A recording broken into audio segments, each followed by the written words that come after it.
Elizabeth. And I'm Vivian. And welcome to the Entry Level Adulting Podcast, where we help you to navigate the confusing world of adulting, one challenge at a time. Welcome, friend. Hello, friend. Hi, friend. Today's episode is commuting versus working at home versus why do we need a job? And also setting boundaries. We'll figure out the episode title later. The myth is that it's okay to commute. And to a certain extent it is, but it can really suck. Also, the clicking now was me touching a pen. So I'm putting it down. I just got off work, so that's fine. It's not fine. But let's talk about it, shall we? Yeah, so let's see. Commuting. I hate commuting. I think it's the worst invention in the entire world. And if you can avoid it at all costs, I'd strongly recommend it. Yeah, I think great. I was young and naive when I first started working, and I was like, ooh, I know, I will save money and commute using public transport. And I also chose to save money and live at home. And so I was doing 2 hours both ways. I drove to the stop and park and go near my house. I got on a bus that took me to the metro station, got on a metro and took me into wherever my client site was. But basically I would get off the bus, on the metro in, and then do the same thing all the way back. And God forbid you miss your bus, because then you have to wait for the next one to come for another 15 minutes or so. So I wasn't getting home until after 8 o'clock every single night. And that was a mistake. And thankfully, before I spent the next 40 years of my life doing that, a pandemic hit. And suddenly we all started working remotely. And I realized how much time I was truly spending just commuting. Yeah, it is like the biggest waste of time, because for the most part, if you're driving, there's not too much else you can do because you need to stay focused. And if you're not, you're worried about making on time for whatever connecting next transportation you need. And let alone the stress of traffic. Right. Yes. Oh my gosh, the road rage is so real, right? It's horrible.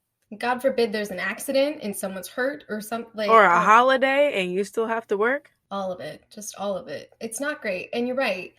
There's different things you can do when commuting. Right. You can make your time useful. Exactly. And that's what we recommend. That's kind of what we'll talk about a little bit more, is if you do have to commute, what can you do to make that time productive? But basically, point one is don't commute if you don't have to. I think the major reasons for having to commute would be, one, to save money, right? Like if you can live somewhere for freeze, live for freeze, okay? But, right, realize that will come at a cost, and the cost is your time. And sometimes your mental well-being, depending on traffic.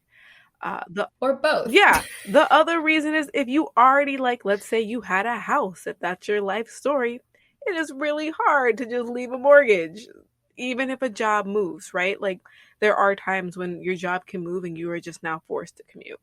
But right.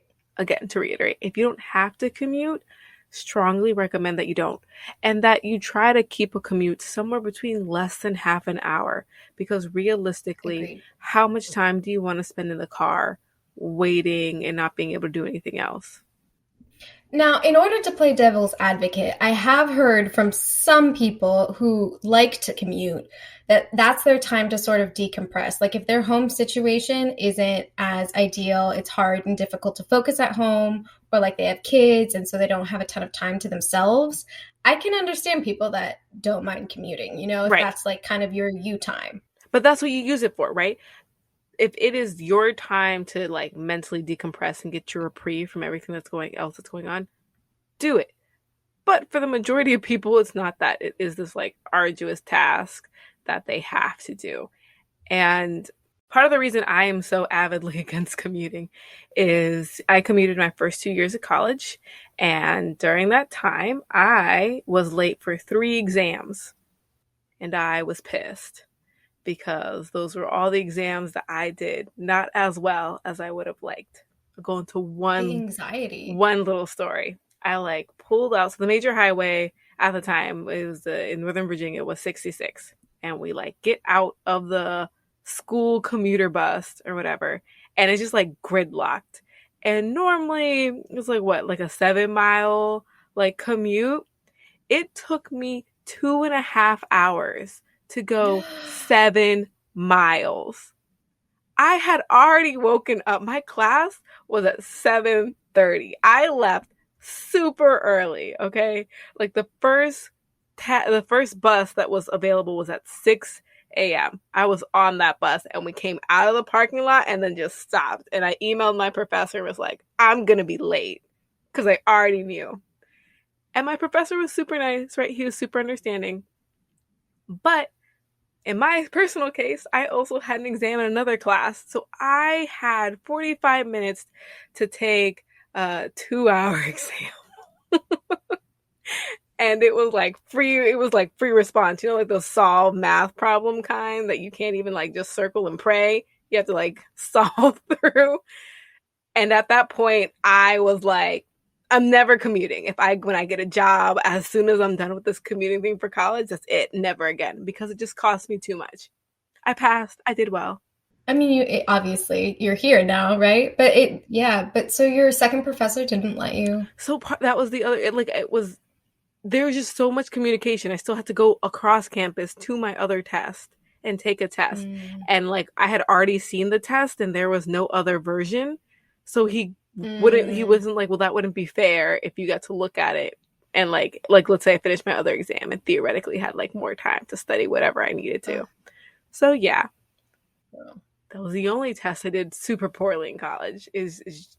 But all to say, commuting can be really hard. It can be stressful because of deadlines for work that you become late to. It becomes hard for you to convey professionalism at times if you're chronically running late. And some of the things to like avoid that are, you wake up early, you get to work, you leave earlier than you need to and hope that traffic will be good. But then again, that's taking away some of the time that you may need to mentally decompress or be able to do things other than focus on your job.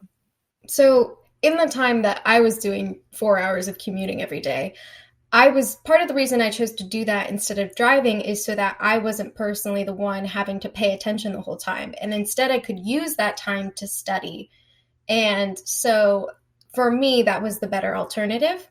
However, it did come at the cost of some of my mental health because I was spending so much time away from home. And especially for me as an introvert, I need that time that's quote unquote me time. And basically, I just had none of it. And it was really tough for me. I also realized I like to be home for dinner. Like eating dinner with my family, if at all possible, is important. Sitting down for dinner, if at all possible, is really nice as well, instead of sort of eating it on the go. That's my personal preference. And everybody has those things that sort of help them, make them feel comforted, I guess. I don't know if that's the right word. Maybe at like peace, like it allows you to get like a reprieve from your day, to be able to just be like, exactly, I'm done. And you can put work to the side and continue on other things that you enjoy, right? Like hang out with your friends, spending time with family, watching your show on Netflix. It's those things that help you draw the line between work and home. Right.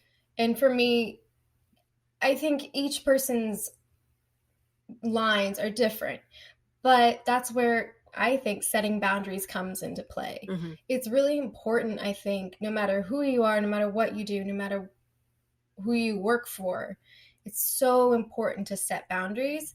And the first step of that is just good communication. Mm-hmm. Yeah, I agree. So what the expectation is, how long they want you to be there, and what realistically you can accomplish in that time frame. Exactly. And everything that you just listed, like, let's not gloss over that, because all of those things are hard in real life settings. They are. Setting an expectation with a difficult boss that just kind of wants you to get it done when they want it done, mm-hmm. That's not easy. Right. What else is what was it? I have it written down too. Communicating how long things take. That's what it was. Sometimes we'll get tasks and we'll be like, oh yeah, this will take us about X amount of time. And then of course, as always, there's things that come up that changes and expectations and deadlines shift. Well, if you're not communicating that as soon as they happen, while they happen, then you're not setting good expectations. And instead, you're going to run into those roadblocks of miscommunication where your boss will expect you to have something done and then it won't be done because X, Y, and Z came up. but now you have to get that done and the other thing that you said because you didn't set proper And then expectations. you're tired because it's Friday and you want to leave on time and you're like, why am I still here?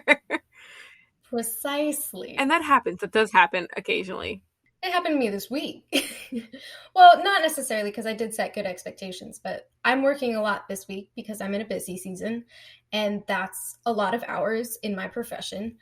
And it's really critical for our teams to really communicate for that reason because there's a lot to get done. It is an overwhelming time in that sense unless we manage it well.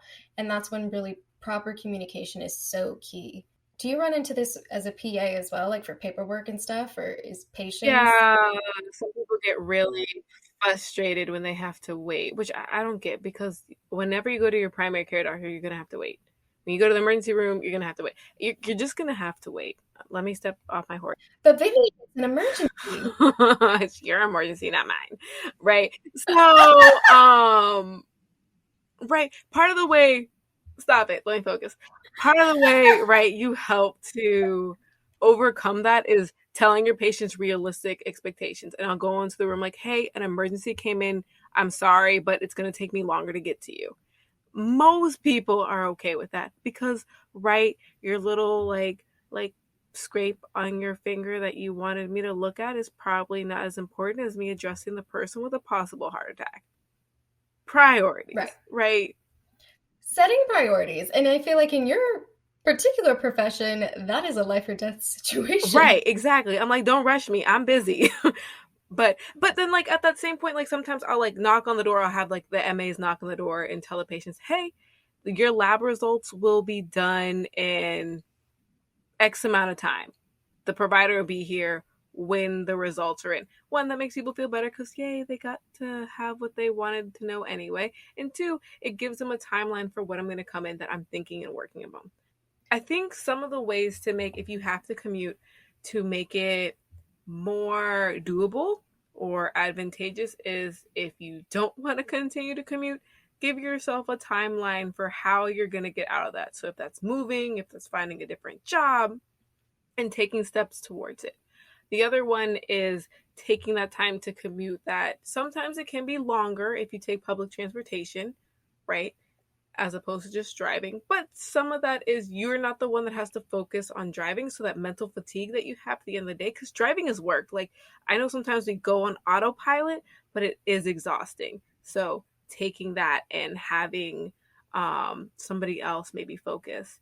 Other things you can do is listening to podcasts, hey, learning different languages. Like when I was a student, I would record and listen to lectures as I was driving to work to kind of like help me prepare. And then as I left, I would actually listen to comedies all the way home and giggle the entire time in my car like a mad woman. But it made me happy. There you go. Yeah, other great ones, Mm-hmm. audiobooks. If you're a fan of those, I know my dad has been doing his Bible study devotionals when he commutes. He's been like going through the whole Bible because they have like those audio, you could play a chapter or something. So if that's for you, that's another great way to use that time. Also, sleeping. If you're not the one driving and you are taking the metro, getting in a couple extra hours while getting to work, not the worst. I did pull that a couple times. Should we talk about teleworking now or working from home? Yes, I think so, because that is a whole new ball game that is becoming new and commonplace now. I freaking loved when I got to telework. Oh my gosh. It was the best. Yeah, I mean, I'm sure that's game changing for the medical profession as well. There was a lot of bumps in the road. And I'm not going to lie, like there weren't, right? Because some things are just hard to do over the computer. But some things aren't, right? Like there's pluses and minuses to working from home. Part of what can be some of the drawbacks from working from home is that you kind of lose that sense of community and it can be harder to communicate efficiently or sometimes easily with your coworkers, which can be very frustrating if there's like an urgent task that you're trying to address and you're trying to message people and call people and they're just unavailable, right? Yeah. That is one of the drawbacks. It is hard to, I know, like I get really freaked out about email etiquette because I can come across very bluntly in emails, I have learned. And so I'm trying to get better about putting in the extra stuff that normally in person my face would communicate because I'm very facially expressive. And so, and also tone as well. You just have to be a lot more careful when things are remotely because things can get taken the wrong way just because you're losing some of your visual cues that you would normally have in person.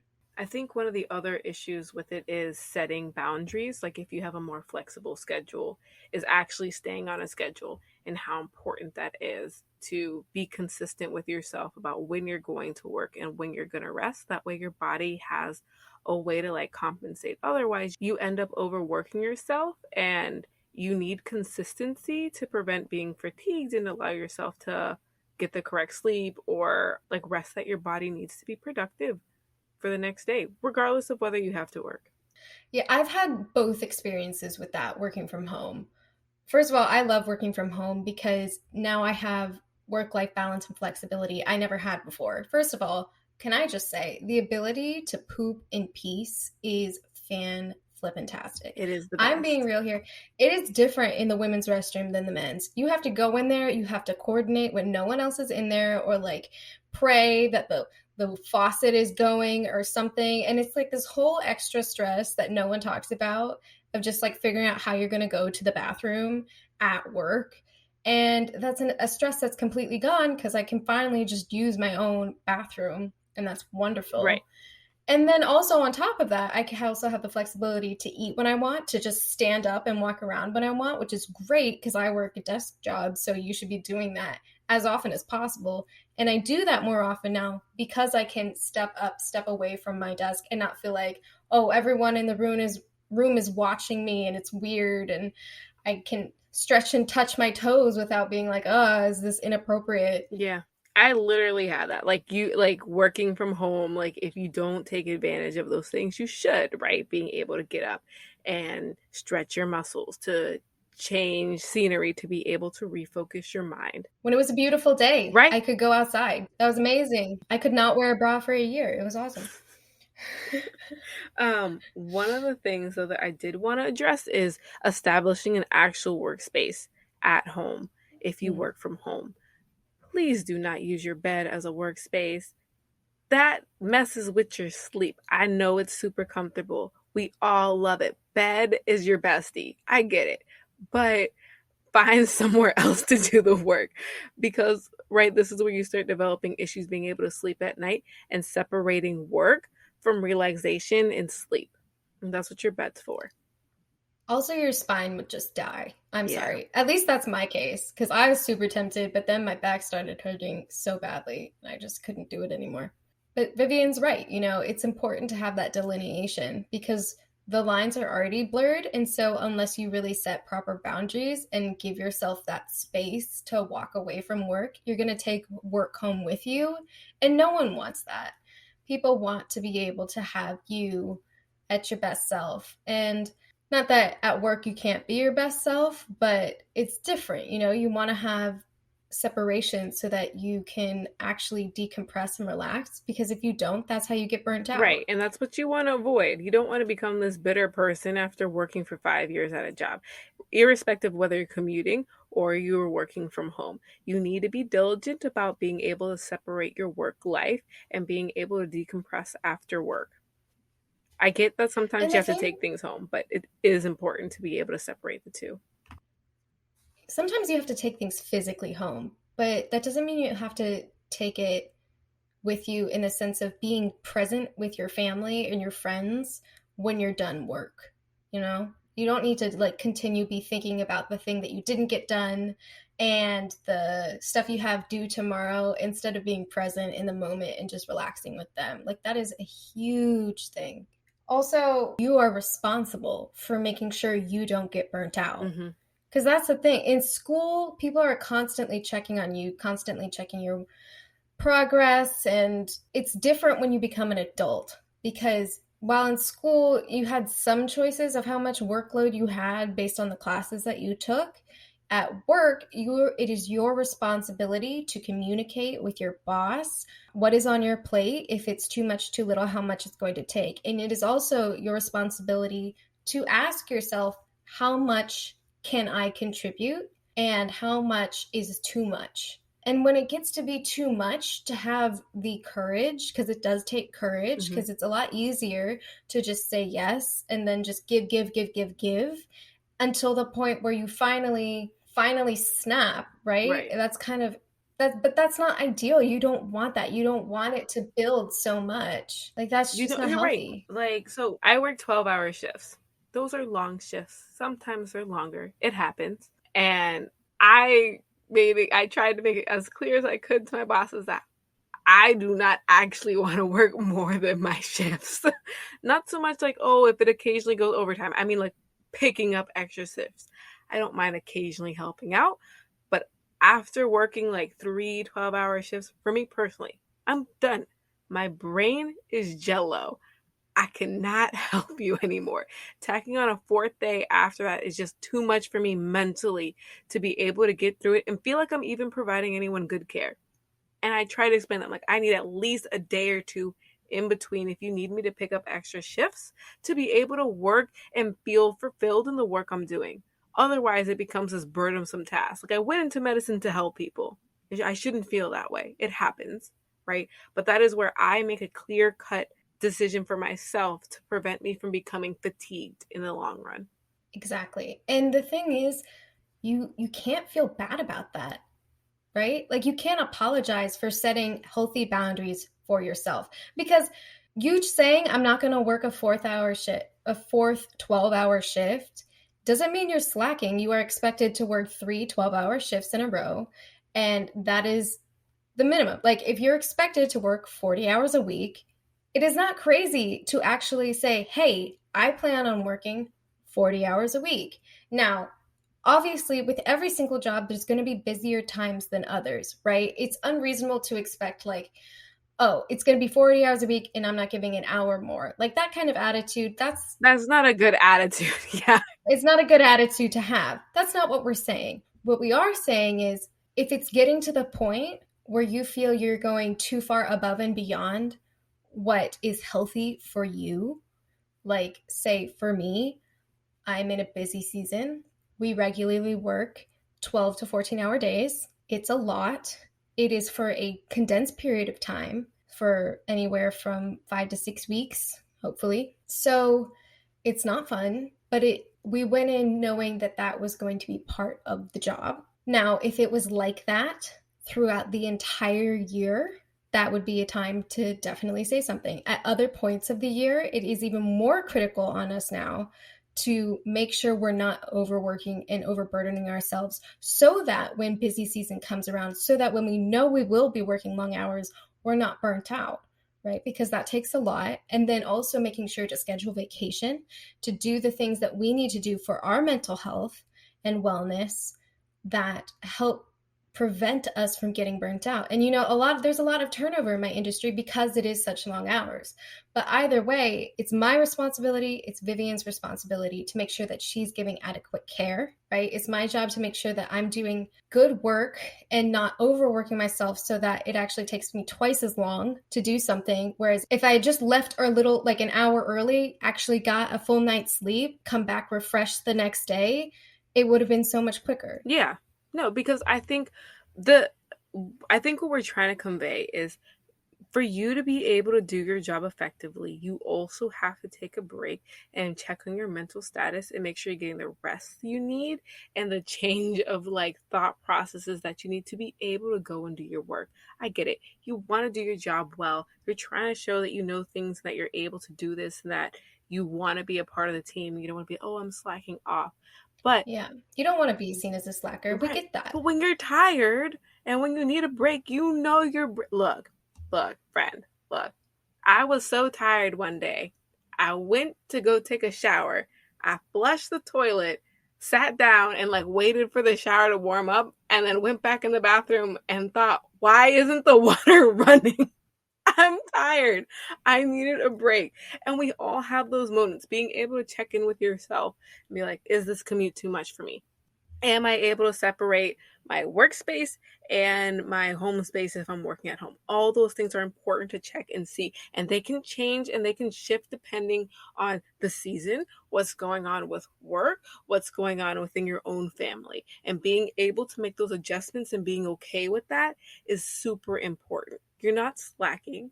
You're not being lazy. You're being realistic as to what you can do and what you can actually carry. You're absolutely right. And I think bottom line is what we're trying to do here is normalize taking breaks, normalize talking about what your boundaries are, setting healthy and realistic expectations at work so that you don't take work home, so that you don't get burnt out, so that you take care of yourself. Because really, this is an act of care. It should not be seen as irresponsibility. It should not be seen as you are slacking. It should not be a reflection of your work ethic. In fact, I think good workers make a regular practice of this. And to me, if I see my coworkers doing this, my confidence in not only their abilities, but their judgment and their attitude drastically increases because it shows that they are truly taking care of themselves. And I respect that. Yeah. If you feel like you're being unsupported in setting any of those realistic expectations, goals, boundaries, etc., that is not a healthy workplace environment. That is toxic. Have a conversation with them Right. to be able to. Not everyone functions the same way, right? What you are able to tolerate with me or Elizabeth is different, and again, it's dependent on your work field, right? And it's important to have that conversation.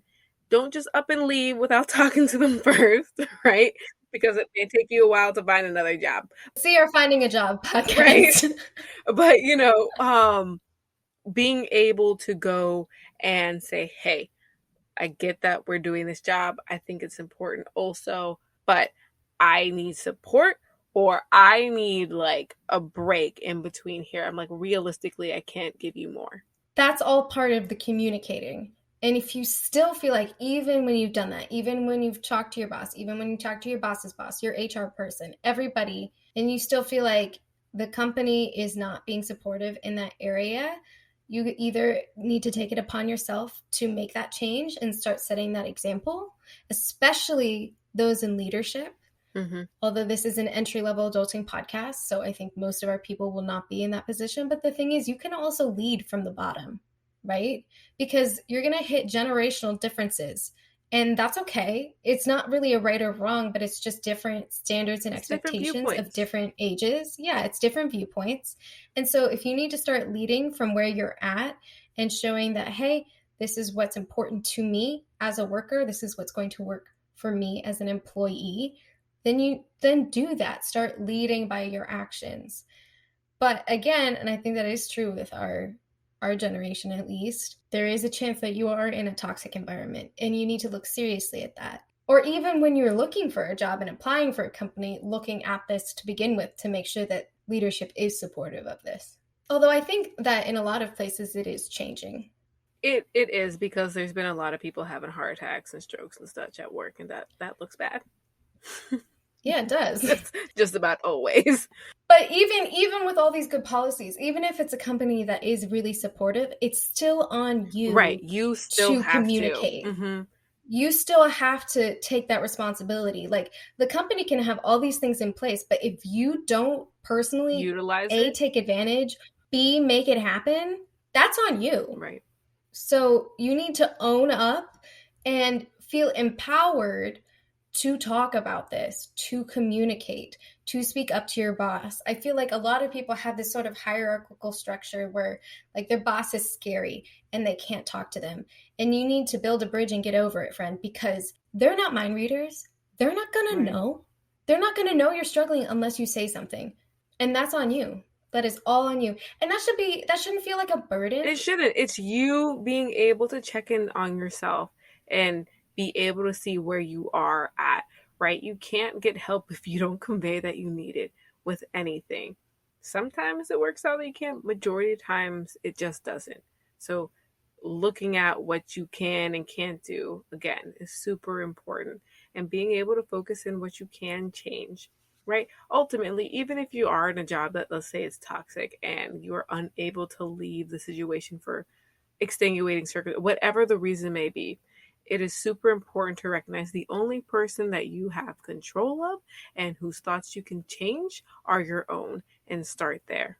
Yes, you are absolutely right. My last bullet point right here is stop caring so much about what other people think. Yeah. Because you can only control your thoughts. You can only control your actions. And you should not be sacrificing your own mental health because you're worried that like your coworkers are going to think that you're a slacker or that you aren't a team player or something, or your boss is going to think that you aren't a hard worker and you don't deserve that promotion. You can't control what they think. All you can do and all you can control is making sure that you are okay, that you are not getting burnt out, that you are setting proper, healthy boundaries. And if you're honestly doing that, then you shouldn't sweat the other stuff, right? Because your whole quality of life should feel so much better. Yeah. I think to recap, commuting still sucks. Commuting does still suck. If you don't have to do it, I would try not to, realizing that that's not the case for everyone, right? If that's not your situation, work and take steps to make sure that you're able to decompress and separate work and be able to remove that stress from either commuting or having to drive. You can listen to podcasts, you can listen to music, you can call friends, try and change your frame of mind. That way that time that you're losing doesn't seem so like depressing and frustrating. You can still make that time productive. Right. And it doesn't have to be productive as like, oh, well, I learned this, or productive for you. You felt like you were able to get to wherever you mentally wanted to be. And then I think the big takeaways from working at home were at least establishing a workspace and a schedule for yourself, because sometimes that fluidity is really easy just to kind of ping pong all over the place and mess up your sleep schedule. And gotta set boundaries, physical boundaries, emotional boundaries. Right. And stop caring what other people think. Yeah, your mental health is important, friend. You are not a good worker if you're here thinking about this, that, and the third. Exactly. You're just not. You're not focused. So let's normalize it. Let's talk about it. Let's make it okay to bring that up. I need to take a break. Yeah. Mental health break. Mental health day. Just small steps that you can do to help ease your mental burden. And if that's commuting and you love it because no one can bother you, praise the Lord. I'm glad for you. More power to you, friend. Whew, I hate commuting. I know, me too. It is, being able to work from home and sit outside on a nice day or whatever. That's fine too. You take care of you, friend. And you'll be a better worker. I promise you will. Bye. Bye, friend. And that's our show for today. Thank you for joining us. We'll see you on our next podcast. We hope you continue to face adulthood head on. We've got this. Follow us at Entry Level Adulting on Instagram, intro and outro music by @DQ_on Twitch. Bye, friend.